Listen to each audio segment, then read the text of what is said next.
Será que isso é maldição ou é só uma repetição? Você já parou para pensar por que certas histórias elas acabam se repetindo nas nossas famílias? Tipo um relacionamento que não dura, um vício, abandono, distanciamento, frieza emocional. Vai ter gente que vai falar que isso é maldição hereditária.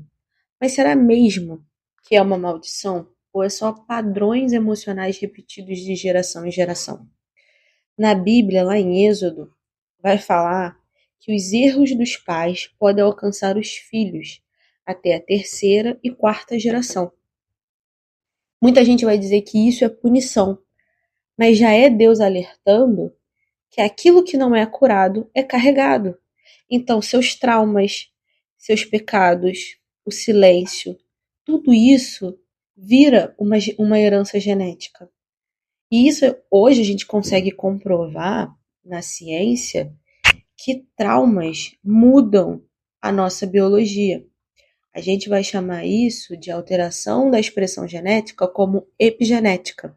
Os traumas vividos por uma geração, ele vai afetar o corpo e o cérebro dos descendentes.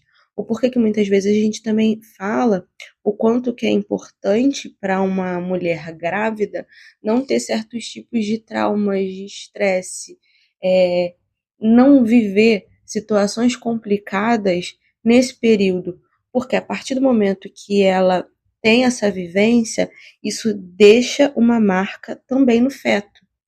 Essa mãe, ela também foi marcada de alguma forma pela mãe dela. E assim você vai tendo repetição de comportamento. Você vai ter modelo de apego, de estilo de criação e regulação emocional. Eles vão ser internalizados na primeira infância e repetidos depois. Como assim, Marcele? Uma criança que é criada com gritos é um adulto que grita. Uma criança que apanha é um adulto que bate. Uma criança que entende que ser agressivo é uma forma de amor é uma criança, é um adulto que vai reconhecer amor quando receber agressividade. E como é que funciona isso? A gente chama isso de neuroplasticidade emocional. Ou seja, é a forma como o seu cérebro foi treinado para reagir emocionalmente. Então ele tende a transmitir como padrão de sobrevivência e um vínculo. Aí, mais um exemplo.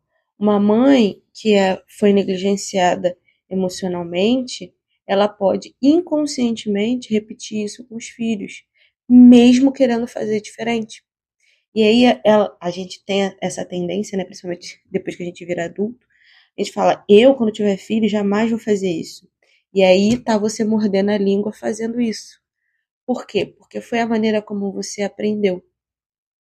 Na psicanálise, a gente entende que é uma repetição inconsciente. A gente repete o que não entende. Como você não tem consciência sobre aquilo que passou, como você não tem consciência daquele comportamento de maneira consciente, né? Você não consegue ter a claridade de quanto aquele comportamento é ruim. Você só sabe que não quer fazer porque você sofreu, mas você não elaborou aquilo de maneira muito clara. Então, aquilo que a gente não elabora, a gente repete. A gente não entende, logo a gente repete. Então, o que a gente não fala, o que a gente não elabora, o que a gente não chora, volta. E isso não é um castigo. É só uma tentativa de resolver aquilo que doeu nos nossos pais, nos nossos avós. Então, esse padrão de comportamento, ele pode ser encerrado. Mas como é que eu encerro isso? Tendo entendimento, tendo compreensão da existência dele. Na psicanálise, a gente também vai falar sobre a transmissão psíquica inconsciente, que são o quê? São as heranças das dores, as fantasias, as histórias que não foram ditas, mas que vão agindo no sujeito. Esse, que eu acabei de explicar diretamente. A mãe foi negligenciada, houve uma marca nela de dor, essa marca fica no inconsciente, porque a função do nosso inconsciente é distanciar o sofrimento. Então ele mantém esse sofrimento na caixinha. Essa caixinha é como maneira de proteção. Só que quando você não elabora, quando você bate de frente com um comportamento que te engatilha a esse sofrimento vivido anteriormente, essa caixa ela é aberta e aí você é agora um agente de trauma, que traumatiza. Aí você fala, eu não queria ter agido dessa forma, não sei por que eu agi assim. Ah, eu não sei por que eu fiz isso, mas fiz. Isso é para explicar o porquê muitas vezes nós repetimos comportamentos que anteriormente dissemos que jamais faríamos. E aí é quase como se fosse um input, é uma programação que já vem automática, e aí você responde dessa maneira. Essas explicações não é para vir como muleta para uma pessoa simplesmente ficar dizendo que é de tal forma porque foi desse jeito, sabe? A síndrome de Gabriela, eu nasci assim, vou morrer assim. Não, você entende que existe sim um padrão no qual você foi criado, no qual você acaba repetindo, só que nesse momento você tem consciência que você pode quebrar esse ciclo. Assim como em Êxodo vai dizer que vai alcançar gerações em gerações, Ezequiel, no capítulo 18, 1 e 4, e depois 18, 19 e 20, vai dizer mais diretamente que porque o filho não leva mais a culpa pelo pecado do pai. É uma pergunta. E aí vai dizer que aquele que pecar não morrerá e o filho não levará a culpa do pai. Então, em Ezequiel, o Senhor ele já vem quebrando esse ciclo, onde ele dá autoridade para a pessoa poder simplesmente encerrar um padrão que vinha sendo repetido de geração em geração, e agora você tem autoridade para encerrar. Na ciência, a gente vai dizer o seguinte: a partir do momento que você traz a consciência daquilo que antes estava no inconsciente, você precisa elaborar para que você possa ressignificar esse comportamento. Então, a gente precisa ter consciência disso, a gente precisa falar sobre isso e, principalmente, precisa procurar ajuda, caso não consiga fazer sozinho, para transformar esse comportamento em algo novo e encerrar ciclos aonde antes eu era uma pessoa ferida, que foi ferida, e teria a possibilidade de ferir alguém, mas nesse momento eu tenho consciência que eu posso encerrar. Então eu sou agora uma pessoa curada, que tenho autoridade e consciência para curar outras pessoas. Então que a gente possa entender, maldição? Sim, pode ser dito como uma maldição, mas também é uma repetição comportamental, aonde eu tenho sim autoridade, capacidade e condição de encerrar.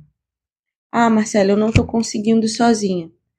Então você pode procurar uma ajuda. Eu tenho o meu Instagram, que é o Psi Marcele A. Fernandes, e ali eu falo um pouco sobre isso também, sobre padrões comportamentais, sobre autossabotagem. E caso queira atendimento, ali tem o meu contato. Então, para encerrar é isso, que vocês possam ter consciência e não usar como justificativa para continuar cometendo os mesmos erros.